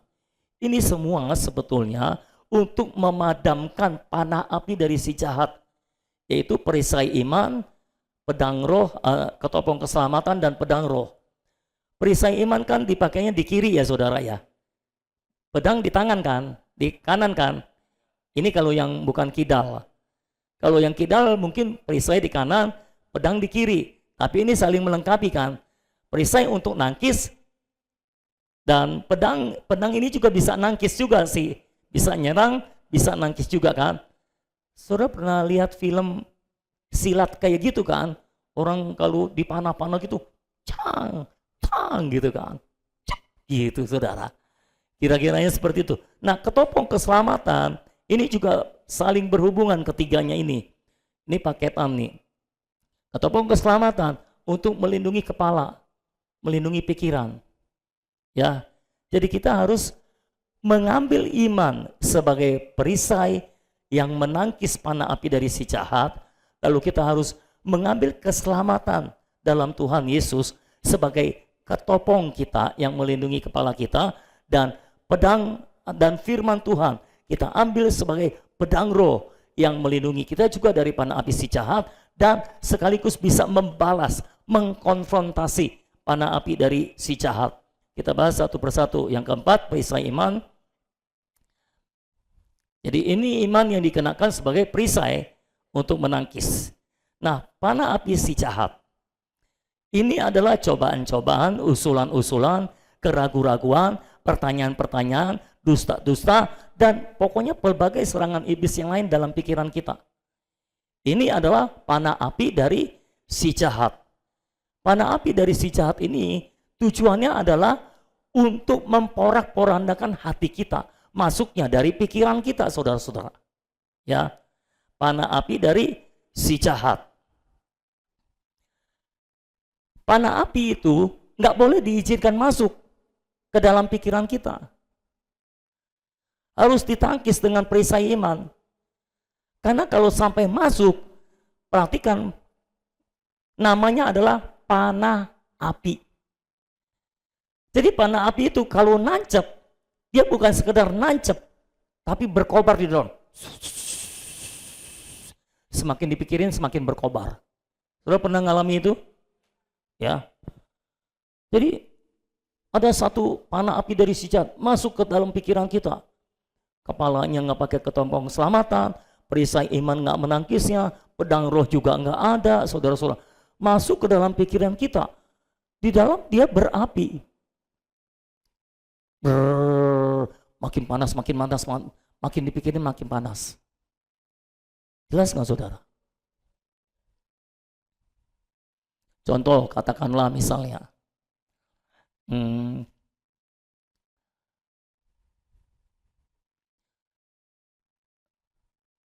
satu kali katakanlah orang menilai saudara. Misalnya saudara berdoa, terus orang bilang, lu kok kalau berdoa gitu-gitu aja sih? Ngomongnya hayat-hayat melulu. Kok doanya gitu-gitu aja? Gitu ya. Misalnya, kalau saudara nggak tangkis dengan perisai iman, itu akan masuk dan bergelora di dalam. Pernah ngalami gitu nggak? Makin dipikirin, makin bergelora di dalam. Rasanya hati membara nih, berkobar-kobar. Bukan roh yang berkobar, tapi emosinya berkobar nih. Wah, makin dipikirin, ya, gua memang berdoa gitu-gitu aja. Udahlah, gua nggak berdoa lagi. Ketika kita ngomong, udahlah, gua nggak mau berdoa lagi, itu udah masuk jebakan iblis, udah masuk perangkap iblis. Lalu akhirnya membuat kita jadi terpecah belah. Ya, kadang-kadang kan orang ngomong, mungkin dalam situasi tertentu ngomongnya seperti itu misalnya.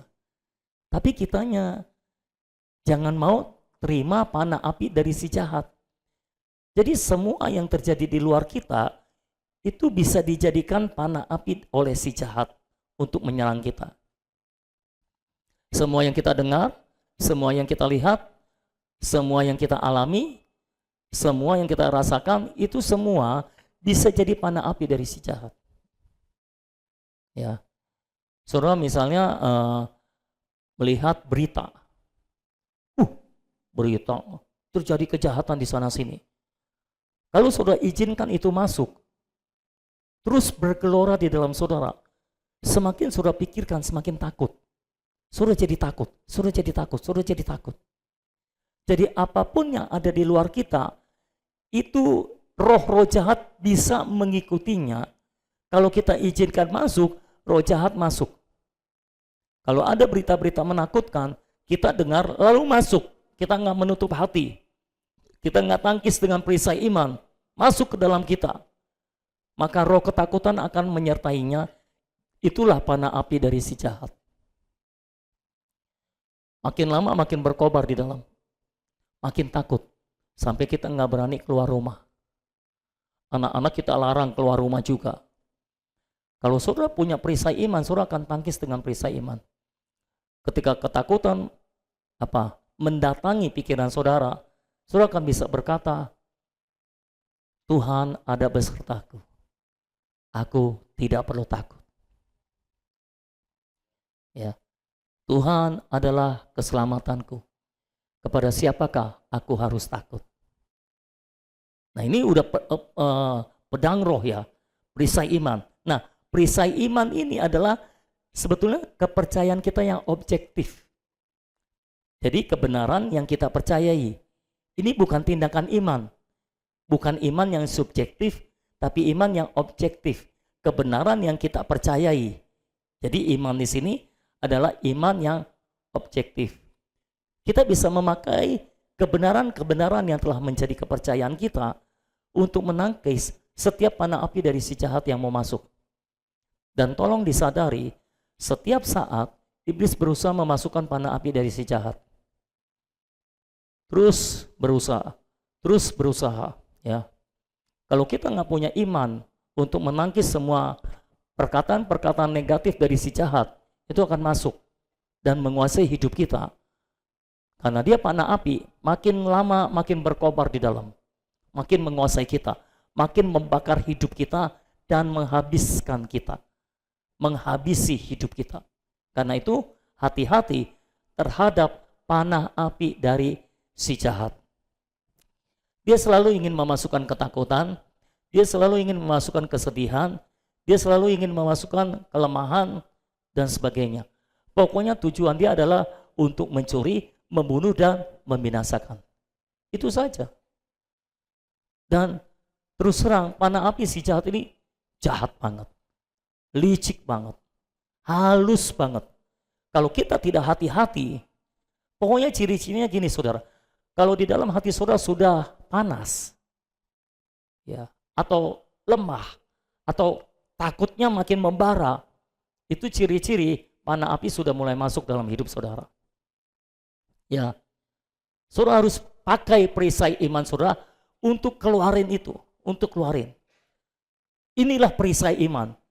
Semua kebenaran yang telah menjadi kepercayaan dari dalam hidup kita, kita harus gunakan untuk tangkis sepenuhnya. Perisai iman kan ini mirip dengan pedang roh firman Tuhan kan? Karena memang untuk nangkis.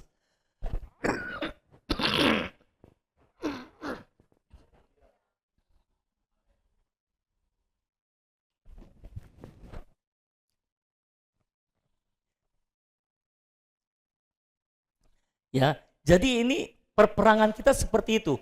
Tiap hari iblis berusaha memasukkan panah api. Kita harus punya perisai iman dan pedang roh.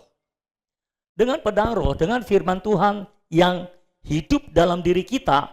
Nah, kalau iman adalah kepercayaan objektif yang kita percaya dari firman Tuhan, kalau pedang roh ini adalah firman yang sudah menjadi hayat di dalam diri kita.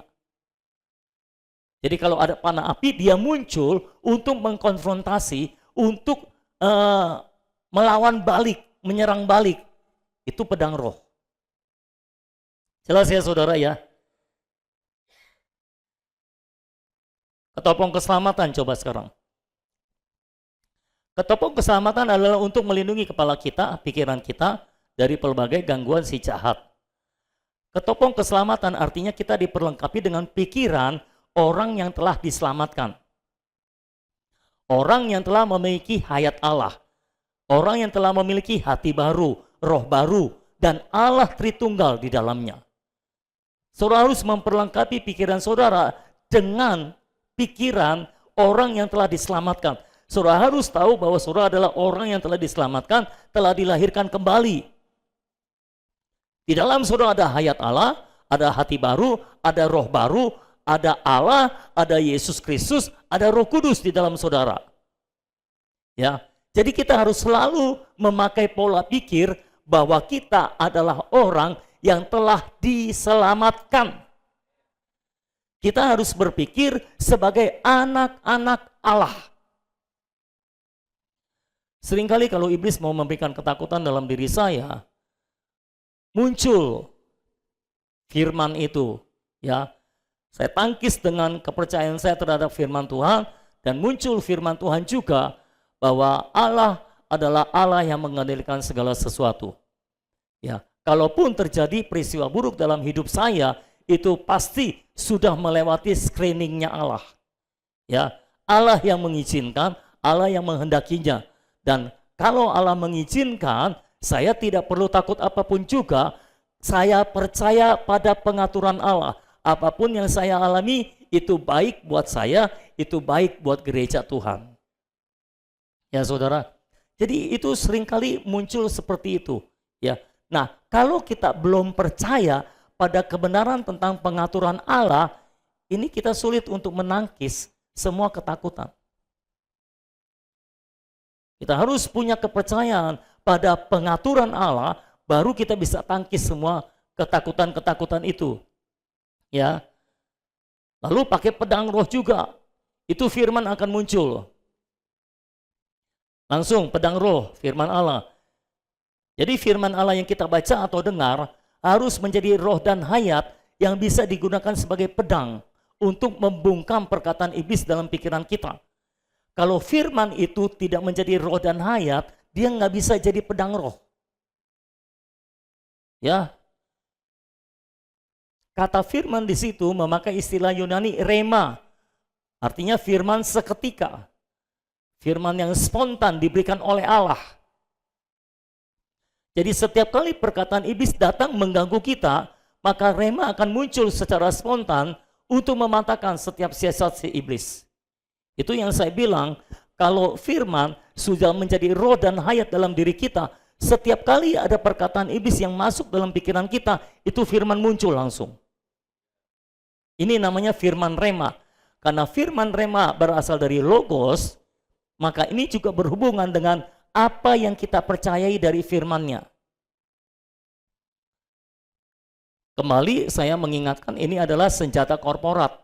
Kadang-kadang ada orang diserang oleh iblis, pikiran-pikirannya negatif dan sebagainya. Ketika dia berbicara kepada saya menggunakan perisai iman untuk menangkis setiap perkataan iblis dalam pikirannya, dan dia diselamatkan. Dan kalau dia mengambil apa yang saya sampaikan menjadi iman yang dikenakan sebagai perisai dalam hidupnya, lain kali dia juga bisa menangkis hal yang serupa dengan iman itu. Kalau dia ambil. Tapi kalau dia tidak mengambil itu sebagai imannya, maka setiap kali dia menghadapi pencobaan yang serupa, dia harus datang kepada saya lagi untuk menggunakan perisai iman saya. Bisa seperti itu. Tapi alangkah lebih baiknya kalau masing-masing kita memiliki seluruh perlengkapan senjata Allah. Tapi itu perlu waktu karena perlu pertumbuhan. Jelas ya saudara ya? Jadi setiap kali ada masalah, ada pencobaan, ada panah api dari si jahat, kalau firman itu sudah jadi roh dan hayat dalam diri kita, itu akan muncul sebagai firman yang seketika, dan kita tahu inilah pedang roh yang harus kita pakai untuk menghancurkan semua pekerjaan iblis dalam pikiran kita. Apakah semua saudara paham? Ini bukan sekedar firman yang kayak dihafalin gitu. Ketika Yesus dicobai, kan dicobanya dengan firman juga kan? Kan kamu anak Allah, ubah batu ini jadi roti. Yesus selalu menjawab dengan firman. Dan itu bukan firman yang sekedar dibaca, tapi firman yang sudah menjadi roh dan hayat dalam dirinya. Muncul seketika dan dia pakai untuk mematahkan setiap panah api dari si jahat. Dibawa ke atas, kan ada tertulis, kalau kamu turun, Allah akan menatang, malaikat-malaikat yang akan menatang engkau, sehingga engkau tidak terjatuh. Dia balas lagi dengan firman yang lain. Kenapa? Firman sudah menjadi roh dan hayat. Kalau firman belum jadi roh dan hayat, ketika datang pikiran-pikiran dari iblis, saudara nggak punya firman yang muncul.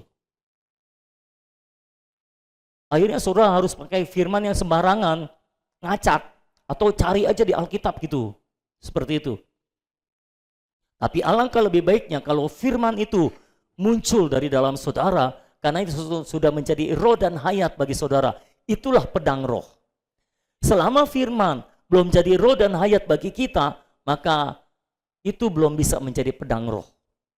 Ya, kita coba pakai, tapi tumpul, nggak bisa nembus saudara. Kita pakai, kita deklarasi misalnya dengan firman itu, tapi nggak nembus juga. Mengapa? Belum jadi roh dan hayat. Ya, itulah sebabnya kita perlu mendoa bacakan firman supaya firman itu menjadi roh dan hayat bagi kita. Setiap kali pencobaan muncul, firman muncul. Amin saudara. Setiap kali ada perkataan iblis muncul, firman muncul. Dan terus seperti itu. Sehingga kita sangat sulit untuk dikalahkan oleh iblis. Dia nggak bisa melemahkan kita, dia nggak bisa menakut-nakuti kita, karena kita terus tegap berdiri. Ya, kenapa? Ada perlengkapan senjata Allah. Lalu yang ketujuh, yang terakhir, berdoa setiap waktu di dalam roh. Doa ini adalah senjata yang unik. Karena sebetulnya kita bisa mengenakan seluruh perlengkapan senjata Allah yang tadi sudah disebutkan dengan doa. Bagaimana caranya mengenakan ikat pinggang kebenaran dengan doa? Bagaimana caranya memakai baju sirah keadilan dengan doa? Artinya melalui doa kita memperhidupkan Kristus sebagai kebenaran kita yang mengikat hidup kita, yang membatasi hidup kita.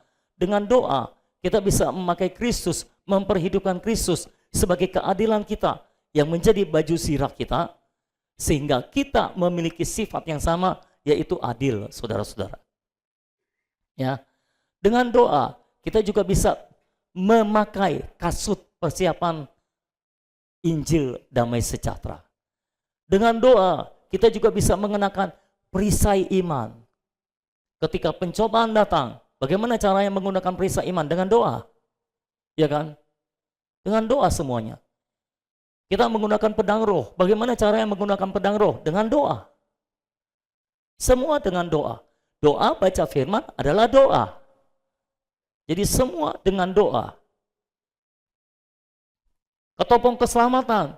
Bagaimana cara pakainya? Dengan doa. Jadi untuk dapat bertahan dan melawan tipu muslihat iblis, kita harus mengenakan seluruh perlengkapan senjata Allah ini.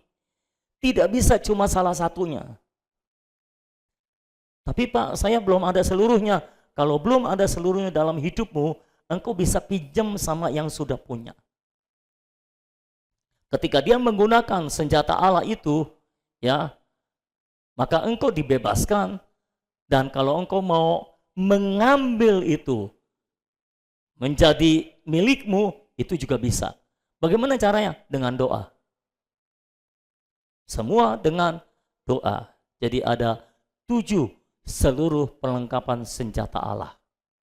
Yang pertama adalah kebenaran. Yang kedua adalah baju sirah keadilan. Yang ketiga adalah kasut persiapan Injil damai sejahtera. Yang keempat adalah perisai iman. Yang kelima adalah ketopong keselamatan. Keenam adalah pedang roh firman Tuhan. Ketujuh adalah doa. Belum hafal semua, ulangi, belum lulus. Yang pertama adalah ikat pinggang kebenaran. Kedua, baju sirah keadilan. Ketiga, kasut persiapan Injil damai sejahtera. Keempat, perisai iman.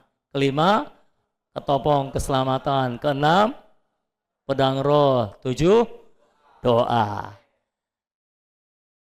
Doa senjata yang disebutkan terakhir, tapi ini adalah senjata yang unik karena semua bisa diambil, bisa dikenakan dengan doa. Saudara menangkap apa yang disampaikan? Jadi sejak hari ini bisa mengenakan seluruh perlengkapan senjata Allah. Ingat, peperangan kita bukan melawan darah dan daging. Jadi musuhnya tidak kelihatan dan tipu dayanya juga begitu licik dan licin sehingga kita harus berhati-hati. Kalau kita mengenakan kebenaran sebagai ikat pinggang kita, keadilan sebagai baju zirah kita, Injil damai sejahtera sebagai kasut kita, iman sebagai perisai kita, keselamatan sebagai ketopong kita, firman sebagai pedang roh kita, dan doa sebagai senjata yang unik, maka saya percaya kita bisa bertahan dan melawan tipu muslihat iblis. Amin. Saya harap ini membebaskan saudara semuanya. Puji Tuhan. Mari bangkit berdiri sama-sama. Haleluya. Mari kita berdoa. Terima kasih Tuhan buat semua firman Tuhan yang sudah disampaikan kepada kami. Kami berdoa sejak hari ini, biar setiap jemaat Tuhan di tempat ini dipenuhi, diperlengkapi dengan seluruh perlengkapan senjata Allah. Sehingga tidak ada satupun jemaat Tuhan yang dengan mudah tertipu oleh iblis lagi ya Tuhan. Kami percaya dengan berperang secara korporat, kami akan membatasi pergerakan iblis. Kami akan membatasi pekerjaan iblis Tuhan. Dan kami percaya Tuhan, kami menang karena Engkau sudah menang ya Tuhan. Tugas kami adalah mempertahankan kemenangan yang telah Engkau berikan. Tuhan, tipu muslihat iblis bermaksud untuk mengambil kemenangan yang telah Engkau berikan dalam hidup kami. Tapi kami akan menjagainya dengan mengenakan seluruh perlengkapan senjata Allah. Tolong wahyukan ini di dalam kami Tuhan, sehingga seluruh jemaat Tuhan boleh memiliki seluruh perlengkapan senjata Allah, boleh berperang secara korporat. Kalau kami belum memiliki senjata itu, kami akan bersekutu dengan saudara kami yang sudah memiliki senjata itu, sehingga kami diselamatkan dari tipu muslihat iblis. Terima kasih Tuhan, terpujilah nama Tuhan untuk selama-lamanya. Dan biarlah kami bangkit sebagai prajurit Kristus yang mengalahkan setiap tipu muslihat iblis. Kami tidak lagi dengan mudah ditipu oleh iblis, tapi kami mematahkan setiap panah api dari si jahat dengan perisai iman, dengan pedang roh, yaitu firman Allah yang hidup. Terima kasih Tuhan, terpujilah namamu untuk selama-lamanya. Di dalam nama Tuhan Yesus kami berdoa dengan kemenangan. Dalam nama Tuhan Yesus sama-sama kita katakan amin. Puji nama Tuhan. Tuhan Yesus memberkati saudara. Pulanglah dengan seluruh perlengkapan senjata Allah. Amin.